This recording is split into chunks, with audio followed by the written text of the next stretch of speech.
Hello.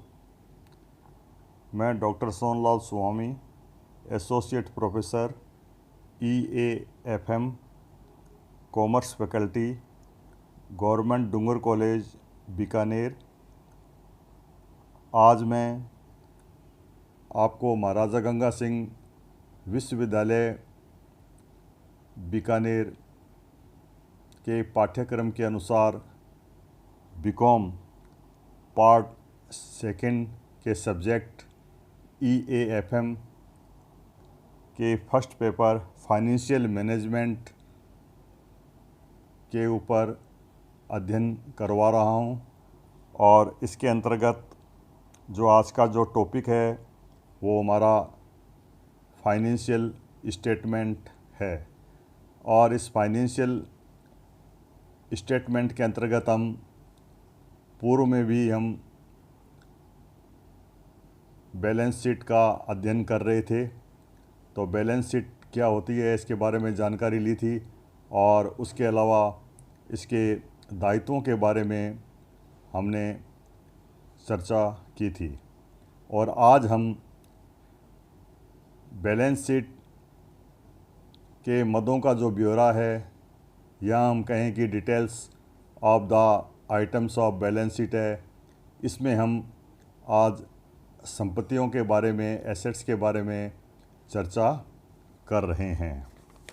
और इसी के अंतर्गत जो है संपत्तियां, तो इनके अंतर्गत जो है सबसे पहले जो संपत्तियां इसमें जो है वो आती है गैर चालू संपत्तियां, यानी कि नॉन करेंट एसेट्स। और इसके अंतर्गत जो है हम कहें कि गैर चालू संपत्तियां वे संपत्तियां हैं जिन्हें विक्रय के उद्देश्य से नहीं रखा जाता, बल्कि संस्था की अर्जन क्षमता में वृद्धि करने के लिए रखते हैं। उन्हें स्थायी संपत्ति, गैर चालू विनियोग, स्थगित कर संपत्ति, दीर्घकालीन ऋण एवं अग्रिम तथा अन्य गैर चालू संपत्तियों में वर्गीकृत किया जाता है। और ये इसका जो ए बिंदु है, इसमें हमने जो यहाँ पर जो लिखा है कि स्थायी संपत्तियाँ, तो इन स्थायी संपत्तियों के अंतर्गत हम कहें कि लैंड है, building, plant and equipments, furnitures and fixtures, vehicles, office equipment और अन्य जो इससे संबंधित हैं, उन सबको क्या है कि इसमें दर्शाया जाता है। और इसका जो दूसरा बिंदु है, यानी कि अमूर्त संपत्तियां, इंटेंजिबल एसेट्स, ये वे संपत्तियां होती है जिनका भौतिक अस्तित्व नहीं होता और जिन्हें देखा या छुआ नहीं जा सकता है। इसका वर्गीकरण इस प्रकार है: ख्याति यानी कि goodwill, brand trade marks, computer software, master heads and publishing titles, mining rights, copyrights,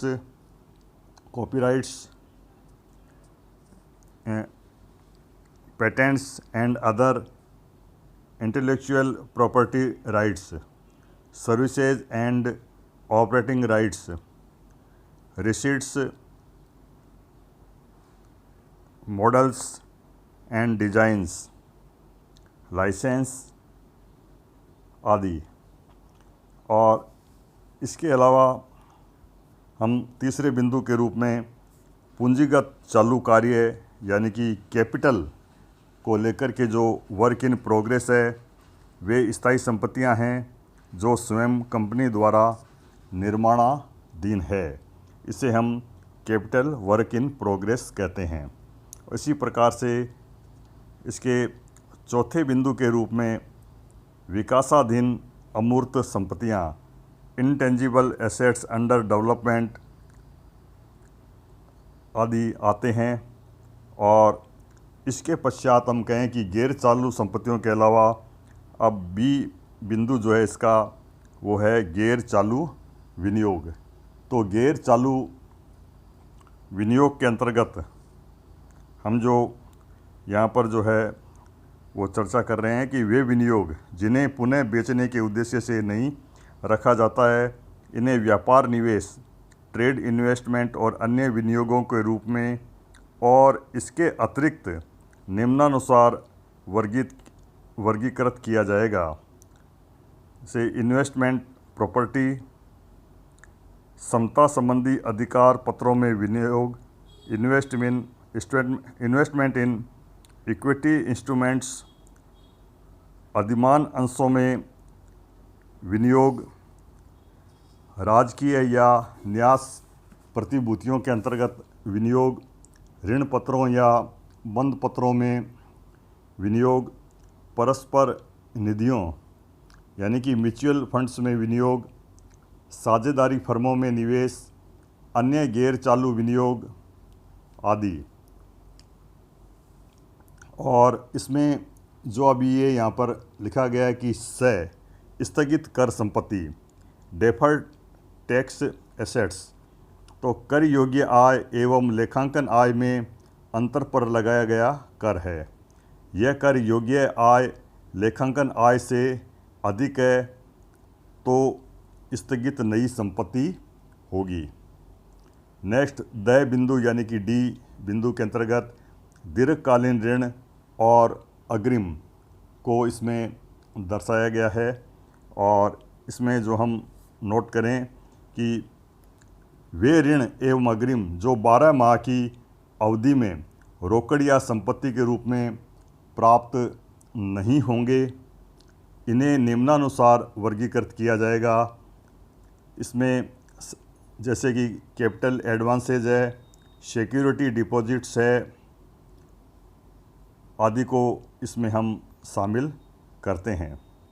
और नेक्स्ट इसका जो बिंदु है यह यानी कि गैर चालू संपत्तियां, तो इसके अंतर्गत गैर चालू संपत्तियों के अंतर्गत जो है हम दीर्घकालीन व्यापार, अन्य प्राप्य आदि को शामिल करते हैं। और अब हम इसके अंतर्गत जो है प्रमुख बिंदु जो नंबर 2 है चालू संपत्तियां, करेंट एसेट्स के आइटम्स के बारे में जो है वो चर्चा करेंगे। तो इसमें इसका जो ए बिंदु आता है चालू विनियोग, तो चालू विनियोग के अंतर्गत जो है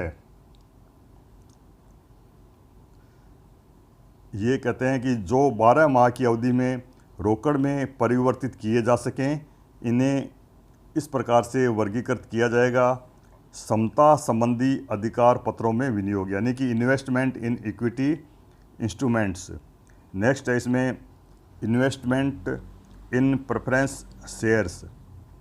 नेक्स्ट गवर्नमेंट और ट्रस्ट सिक्योरिटीज़। नेक्स्ट है इसमें डिवेंचर और बॉन्ड्स।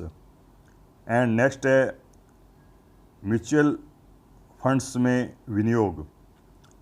नेक्स्ट साझेदारी फर्मों में विनियोग और अन्य गैर चालू विनियोग जो कोई भी हैं वो इसके अंतर्गत क्या है कि दर्शाए जाएंगे।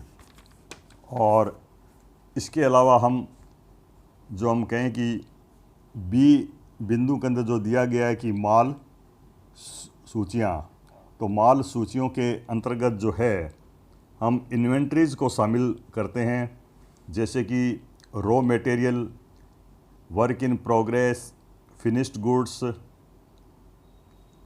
Trade stock, stores and spares, loose tools आदि। और इसके अलावा स बिंदु जो दिया गया है वो है ट्रेड रिसीवेबल्स।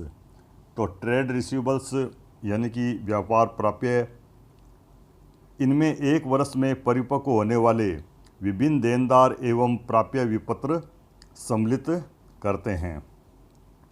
और इसके अलावा द बिंदु के अंदर दिया गया है कि नकद और नकद समतुल्य। तो नकद और नकद समतुल्यों को इस प्रकार से हम दर्शा सकते हैं, जैसे कि बैलेंस विद बैंक्स। नेक्स्ट है इसमें cheques drafts on hands. Cash in hand